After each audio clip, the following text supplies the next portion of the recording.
বাংলাদেশ শহরে ৩ চাকার পরিচিত বাহন রিকশা। ঢাকার এই রিকশা ও রিকশা চিত্রকে intangible cultural heritage of humanity তকমা দিয়েছে ইউনেস্কো।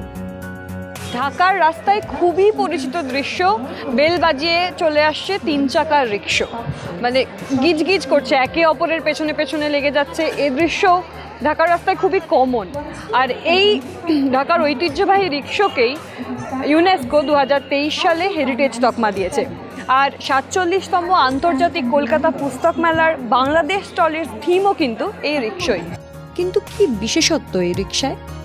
বৈচিত্র্যময় নকশা আর চিত্রকলার মেলবন্ধন এই বাহনের পরতে পরতে।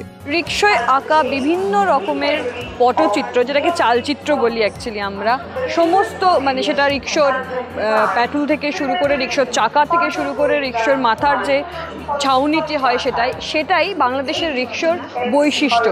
কখনো নগর জীবনের গল্প বলে, তো কখনো ফুটে ওঠে লোককথা, ইতিহাস।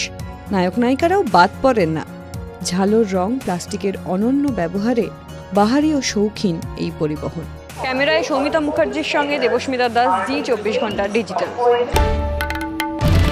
বাংলার আওয়াজ, বাঙালির আবেগ, জি24 ঘন্টা।